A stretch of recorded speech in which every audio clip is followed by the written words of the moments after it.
ওর লাইফে ফার্স্টে থেকে রোল 1 এবং 2 সেটা তো কেউ কখনো ক্লাস যাচাই করতে জানে 1 থেকে ক্লাস 8 পর্যন্ত আমি ব্রিলিয়েন্ট স্টুডেন্ট ছিলাম, একদম পিওর ব্রিলিয়েন্ট। আচ্ছা আমার কথা, যে আমার ইয়াটা পাবলিক করছে, কি রেজাল্টটা পাবলিক করছে, সে কেন আমার ক্লাস 5 এর রেজাল্টটা পাবলিক করলো না? সে যদি ওই রেজাল্টটা দেখতো, সে আই থিংক মাথা ঘুরে টাসকি খেয়ে পড়ে যেত। আর আপু তোমার রেজাল্টটা কি ছিল যে তুমি আমার রেজাল্টটা পাবলিক করছো? আচ্ছা পাবলিক করছে ভালো কথা, আমি নিজেও রেজাল্টটা পাবলিক করতাম, আমার প্ল্যান ছিল। কজ আমি সবাইকে বলছি যে আমার লাইভ, আমি সবাইকে হচ্ছে এটা বলছি যে হচ্ছে আমার ব্লগ যে করছে, আমার পরীক্ষাটা আমি ব্লগ করছি, ইটস মিন অবশ্যই আমি আমার রেজাল্টটা পাবলিক করতাম, তাই না?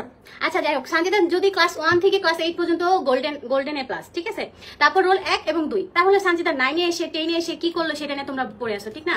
তো আমি হচ্ছে ক্লাস 9 এ যখন ও ভর্তি হয় তখন কিন্তু ও একটা অ্যাক্সিডেন্ট করে, সেই সময় তোমরা কই ছিলা? তখন কেউ ছিল না খবর নেওয়া। আচ্ছা যাই হোক, ও যে একটা অ্যাক্সিডেন্ট করে, সব এক্স-রে রিপোর্ট সব আমার কাছে আছে।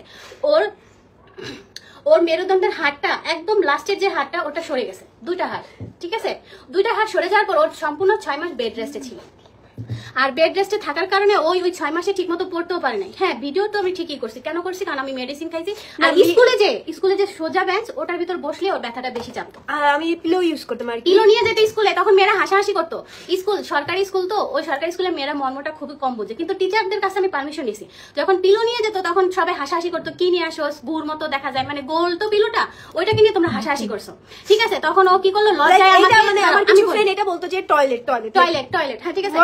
আমার মেয়ে তখন বলে, আমি স্কুলে যাবো না, আমার লজ্জা লাগে, এটা নিয়ে যাবো না। পরে ও একা ভাবে বসে ক্লাস করতো। তখন ওর ব্যথা যখন চেত, তখন তো তোমরা কেউ বলো না সঞ্জিতা তোমার ব্যথা কেন হচ্ছে, বাট ওর কিছু ফ্রেন্ড আছে ভালো ওর ব্যথাটা ফিল করতে পারছে, ওর চোখ দিয়ে পানি চলে আসে। অনেক সময় ম্যাডাম আসলে উঠে দাঁড়াতে পারে না, যখন টিচার আসে তখন তোর উঠে দাঁড়াতে হবে, টিচারকে রেসপেক্ট করার জন্য হলেও দাঁড়াতে হয়, তাই না? তো তখন তো দাঁড়াতেও পারে না, ওর রকে টান দেয়। তখন ও কি করতো, বসে থাকতো বা উঠে দাঁড়াতো, অনেক কষ্ট হইতো। তো মাঝে কিছুদিন ডাক্তার পুরোপুরি কোনোভাবে ঠিক হচ্ছে না, তখন ডাক্তার বলছে ওকে 3 মাসের বেড রেস্টে থাকতে হবে, রিস্কা জার্নি কিছুই করা যাবে না। ওই 3 মাস তখন আপনারা কোথায় ছিলেন? 6 মাস। ওই 6 মাস আপনাদের কাউকে তো আমি পাইনি। ওর প্রতিদিনের মেডিসিন কত টাকা লাগছে আপনারা জানেন? ওর প্রতিদিনের মেডিসিন 1500 টাকার উপরে মেডিসিন লাগছে। ওর 3 মাসে আমার কত ওর পিছে হ্যাসেল আছে, সেই সময় তো আমার সাথে কেউ ছিলেন না। না ওইটা তো ছিল না, ঠিক আছে, বড় কথা না। তবে আমার স্কুলে ওরকম কোনো ফ্রেন্ড নাই, জাস্ট আমার 1টা 2টা 3টা ফ্রেন্ড ছিল।